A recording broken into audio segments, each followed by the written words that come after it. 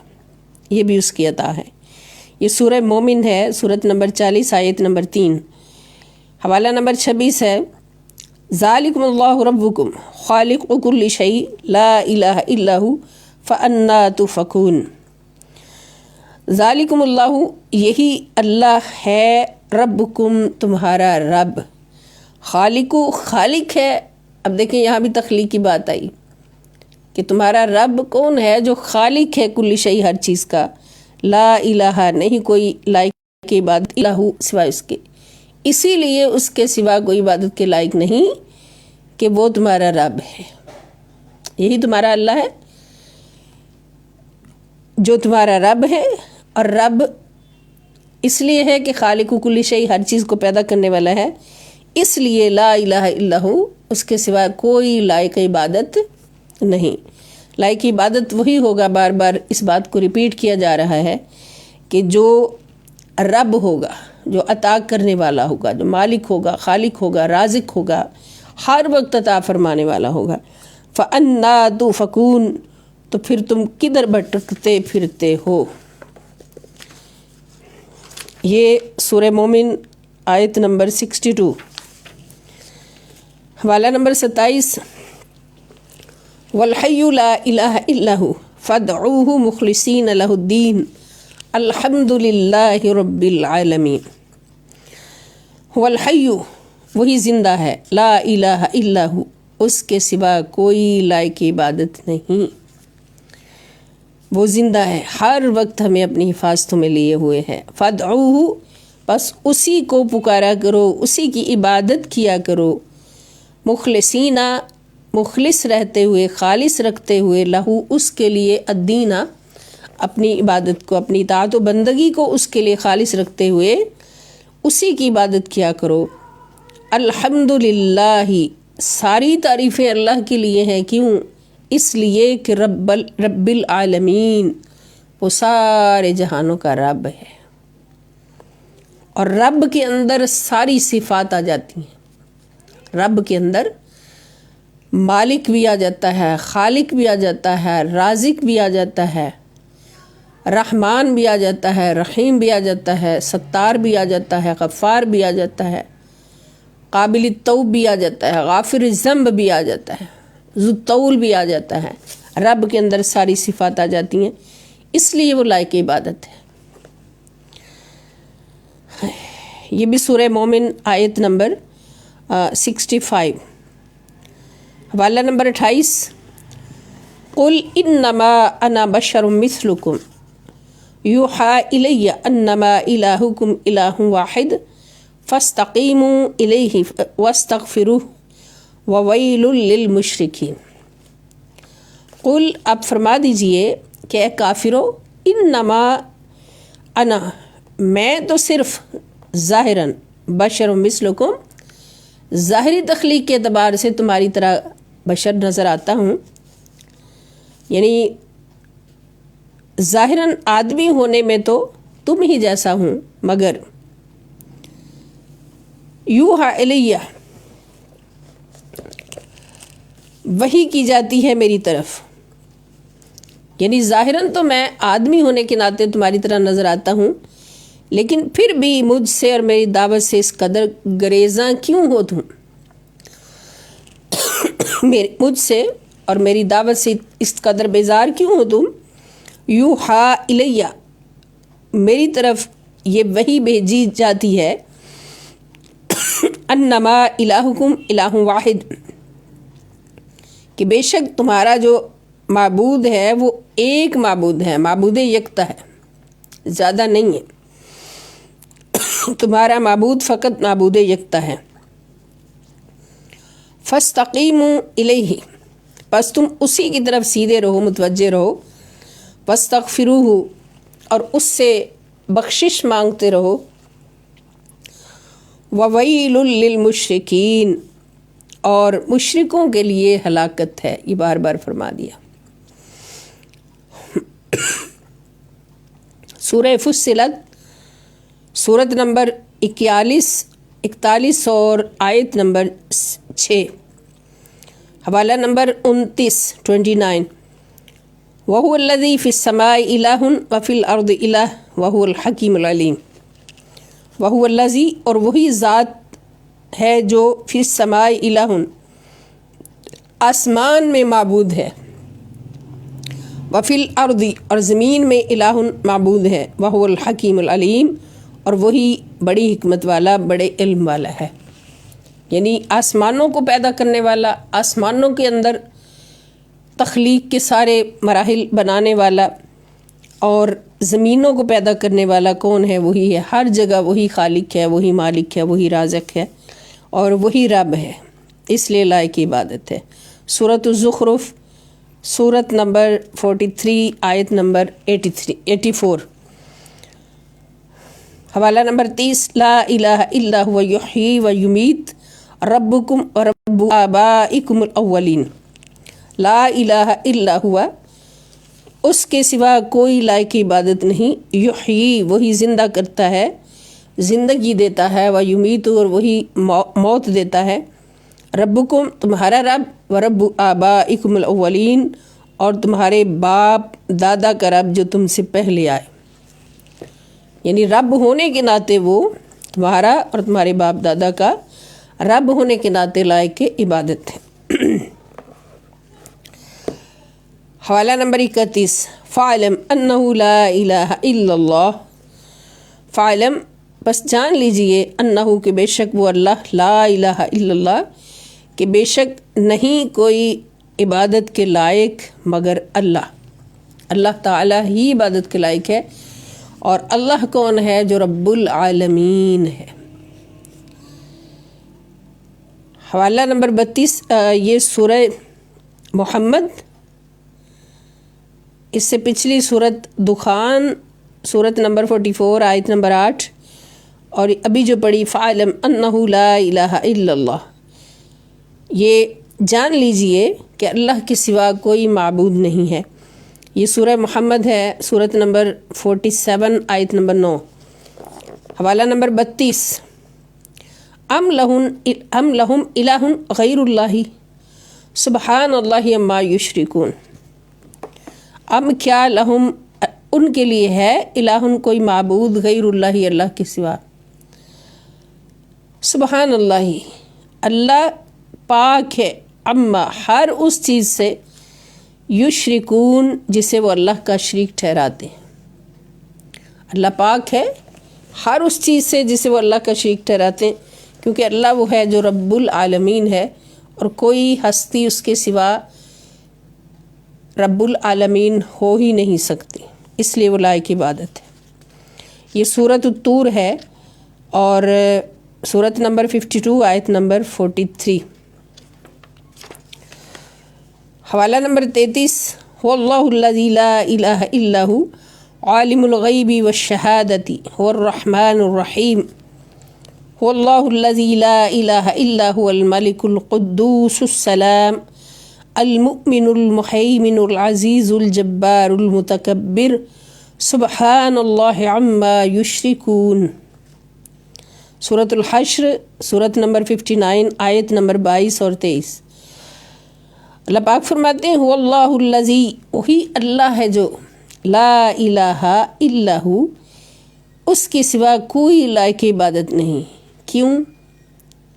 کیوں لائق عبادت نہیں؟ اس لیے کہ وہ عالم الغیب ہے، غیبوں کو جاننے والا ہے، والشہادتی، اور ظاہر کو جاننے والا ہے، والرحمن الرحیم، وہ بہت رحم فرمانے والا اور نہایت مہربان ہے، واللہ الذی، وہی اللہ ہے، لا الہ الا ہو، جس کے سوا کوئی لائق عبادت نہیں، الملک، کیوں؟ اس لیے کہ وہ بادشاہ ہے، القدوس ہر عیب سے پاک ہے، السلام ہر نقص سے سالم ہے یعنی سلامتی دینے والا ہے، المؤمن امن و امان دینے والا ہے، المہیمن اور نگہبانی کرنے والا ہے، معجزات کے ذریعے رسولوں کی تصدیق فرمانے والا ہے، محافظ ہے، المہیمن محافظ ہے،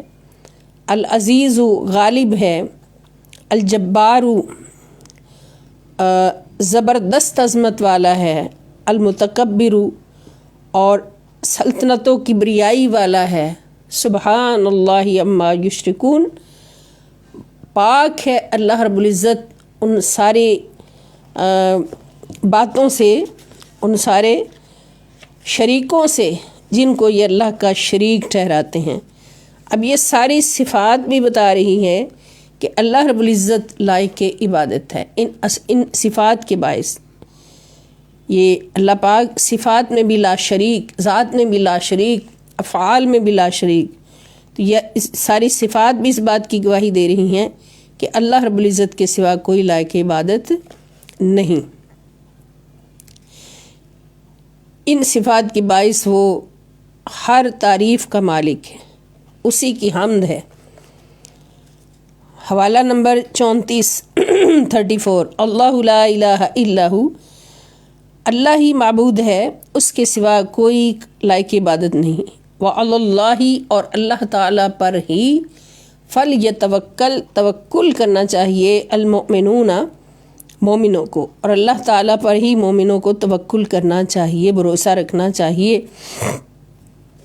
یعنی جو مالک ہے ہمارا، اس سے بڑھ کے کون ہمیں جان سکتا ہے ہماری تکالیف کو، ہماری آزمائشوں کو، ہماری ضروریات کو، ہماری آرزوؤں کو، ہماری طلب کو کون جان سکتا ہے اس کے سوا۔ اس لیے اس کا حکم ہے کہ کسی اور پر بھروسہ نہ کرو، دنیا والوں پر بھروسہ نہ کرو، بلکہ مومن جو ہیں ہمیشہ اللہ رب العزت پر بھروسہ کریں کہ اللہ سے بڑھ کے نہ کوئی ان کے احوال کو جان سکتا ہے اور نہ ہی ان کی تکالیف کو اور ان کی مشکلات کو دور کر سکتا ہے۔ اس لیے ہمیشہ اللہ تعالیٰ پر توکل کریں۔ سورۃ التغابن سورت نمبر 64 ہے، آیت نمبر 13۔ حوالہ نمبر 35 رب المشرق والمغرب لا الہ الا ہو فاتخذہ وکیلا۔ رب المشرق وہ مشرق کا رب ہے، والمغربی اور مغرب کا، وہ مشرق و مغرب کا مالک ہے، لا الہ الا ہو اس کے سوا کوئی لائق عبادت نہیں، فاتخذہ وکیلا اسی کو اپنا کارساز بنائیں۔ یعنی ان دو آیات میں اللہ پاک نے مومنین کو یہ فرما دیا، یقین دلا دیا کہ چونکہ میں ہی تمہارا مالک ہوں، خالق ہوں، رازق ہوں، اس لیے ہر بات میں بھروسہ میرے اوپر رکھو، اسباب تم حاصل کرو، لیکن بھروسہ پورے کا پورا اپنے رب کے اوپر رکھو، توکل پورے کا پورا اپنے رب کے اوپر رکھو، اور اپنا کارساز صرف اپنے رب کو جانو، باقی سارے وسیلے ہیں۔ اور وسیلہ پکڑنے کا تو اللہ رب العزت خود حکم دیتے ہیں کہ یا ایھا الذین آمنوا اتقوا اللہ وابتغوا الیہ الوسیلۃ، کہ اللہ سے ڈرو اور اللہ تک پہنچنے کا وسیلہ ضرور رکھا کرو۔ تو وسائل جو ہیں حاصل کرنا اللہ تعالیٰ کا حکم ہے، اور وہ وسائل کسی بھی صورت میں ہو سکتے ہیں، وہ عبادات کی صورت میں ہو سکتے ہیں، وہ اللہ کی راہ میں خرچ کرنے کی صورت میں ہو سکتے ہیں، وہ بندوں کی صورت میں ہو سکتے ہیں، اللہ کے بندوں کی صورت میں ہو سکتے ہیں۔ تو ان وسائل کو تلاش کرنے کا خود اللہ تعالیٰ حکم دیتے ہیں، لیکن معبود خدا کے سوا کوئی نہیں۔ تو اس چیپٹر میں بھی ہماری ماشاءاللہ یہ 35 حوالہ جات ہم نے اسٹڈی کی ہیں، جن سے ہمیں پوری طرح یہ علم حاصل ہوا ہے الحمدللہ الکریم کہ اللہ تعالیٰ لائق عبادت اس لیے ہے کہ وہ عطا فرمانے والا ہے۔ تو جو عطا کرنے والا ہو اس کی تعریف بھی فرض ہو جاتی ہے، اس کا ذکر بھی فرض ہو جاتا ہے، اس کا شکر ادا کرنا بھی فرض ہو جاتا ہے۔ لیکن عبادت کے لائق صرف اللہ ہے، کیونکہ جو کچھ بھی کوئی اللہ کا بندہ بھی عطا کرتا ہے تو بھی اللہ کی اطاعت سے عطا کرتا ہے، تو اس کا شکر ادا کرنا بھی اللہ کا شکر بن جاتا ہے، اور یہ اللہ کا شکر ادا کرنا جو ہے یہ اللہ کی عبادت ہے۔ تو اب یہاں پر اس بات کی وضاحت بھی ضرور عرض کروں گی کہ اللہ پاک نے جب فرمایا کہ الحمد للہ رب العالمین، کہ ہر تعریف ہر ذکر اللہ کے لیے ہے، اس لیے کہ وہ سارے جہانوں کا رب ہے۔ تو حمد فرض ہو جاتی ہے جب کوئی رب بن جائے، رب بنا تو اس کی حمد فرض ہو گئی۔ تو جس کو اس نے اپنے خلیفہ ہونے کے ناطے رب بنا دیا اپنے بندوں کا، تو ان کی حمد بھی پھر فرض ہو جاتی ہے۔ حمد کا مطلب ان کا محبت سے ذکر کرنا اور شکر ادا کرنا، ان کو شکر ادا کرنا۔ تو اگر ہم اس کائنات میں دیکھیں کہ اللہ پاک نے اپنی ذات والا صفات کے بعد سب سے بڑا رب کس کو بنایا ہے اور سب سے زیادہ عطا کرنے والا کس کو بنایا ہے، تو وہ ہمیں ایک ہی ہستی نظر آتی ہیں، اور وہ ہیں آمنہ کے لال حضرت سیدنا محمد رسول اللہ صلی اللہ تعالیٰ علیہ وآلہ وسلم خاتم النبیین۔ اور اس کے پیچھے دلائل کون سے ہیں کہ اللہ تعالیٰ نے خود حضور علیہ السلام کا اس میں گرامی خود رکھا۔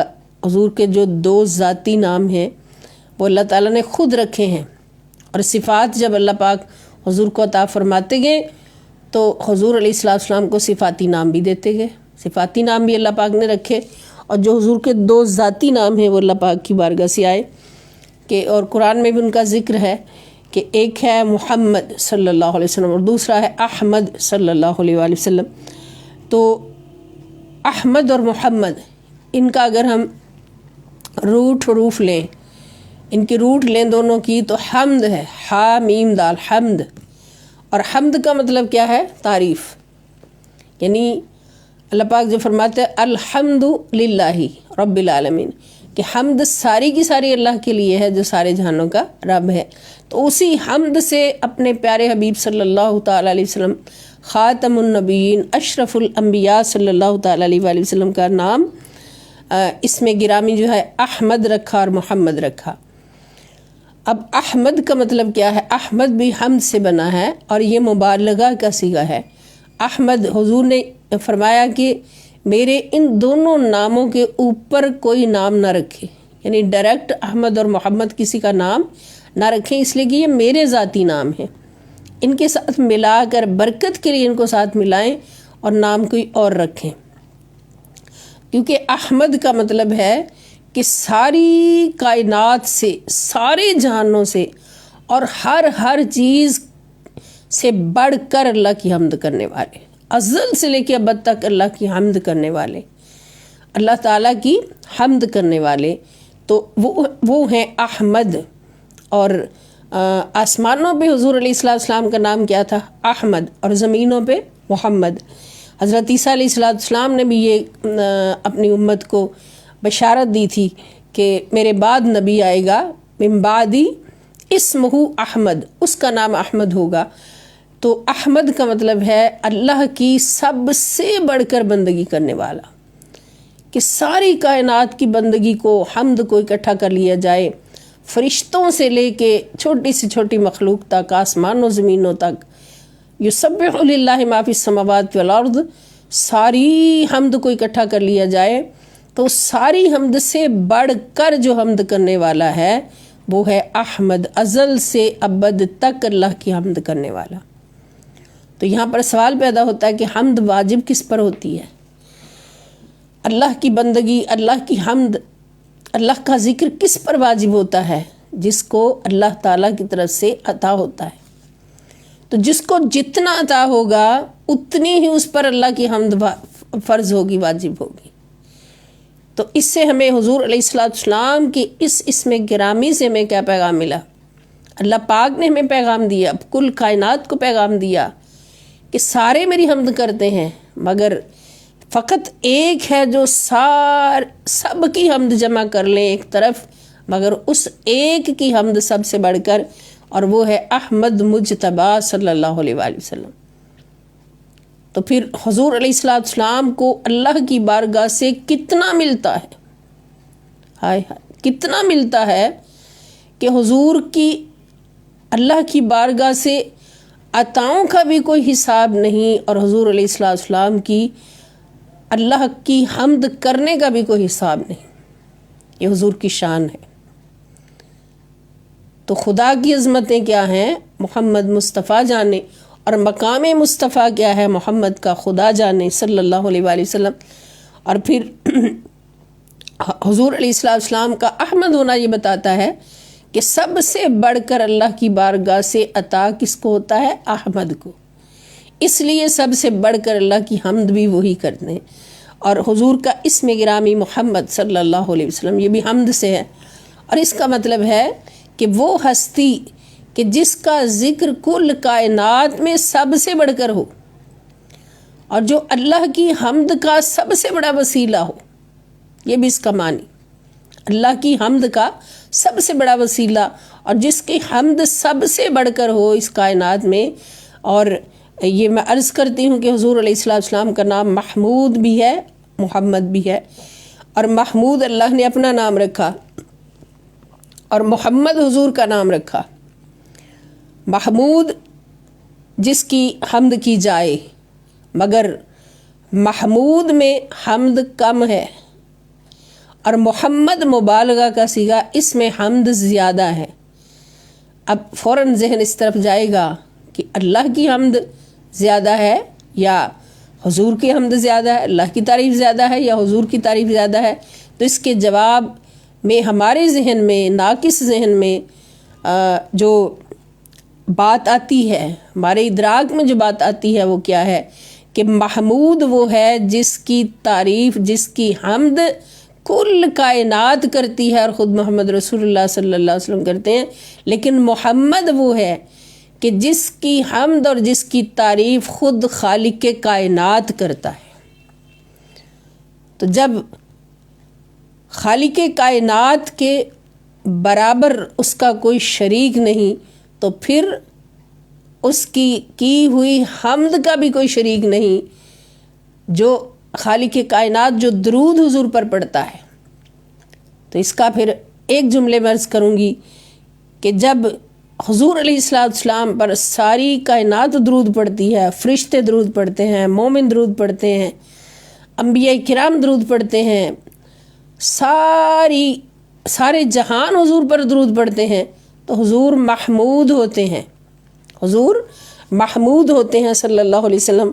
اور جب حضور علیہ السلام پر قربان جائیں کہ جب حضور علیہ السلام پر حضور کا رب درود پڑھتا ہے، ان اللہ و ملائکتہ یصلون علی النبی، قرآن گواہی دے رہا ہے کہ جب حضور کا رب درود پڑھتا ہے، تو اس گھڑی مصطفیٰ صلی اللہ تعالی علیہ وسلم محمود نہیں ہوتے، اس گھڑی حضور محمد ہوتے ہیں صلی اللہ علیہ وآلہ وسلم، کہ اس گھڑی سب سے بڑھ کر حضور کی حمد ہو رہی ہوتی۔ تو حمد کس کی ہوتی ہے؟ ذکر کس کا ہوتا ہے؟ جو کچھ عطا کرنے والا ہوتا ہے۔ تو اللہ تعالیٰ حضور کی حمد کیوں کرتے ہیں؟ اس لیے کہ اللہ تعالیٰ سے لے کر اللہ کی مخلوق کو حضور عطا کرتے ہیں، ہر گھڑی عطا فرماتے ہیں۔ تو اس ڈیوٹی ادا کرنے پر اللہ تعالیٰ حضور علیہ السلام پر درود پڑھتا ہے۔ ان اللہ و ملائکتہ یصلون علی النبی یا ایھا الذین آمنوا صلوا علیہ وسلموا تسلیما۔ اللہم صلی علی سیدنا و مولانا محمد وعلی آلہ واصحابہ وبارک وسلم، وما علی الا البلاغ المبین۔ والسلام علیکم ورحمۃ اللہ وبرکاتہ، وإلی اللقاء ان شاء اللہ تعالی۔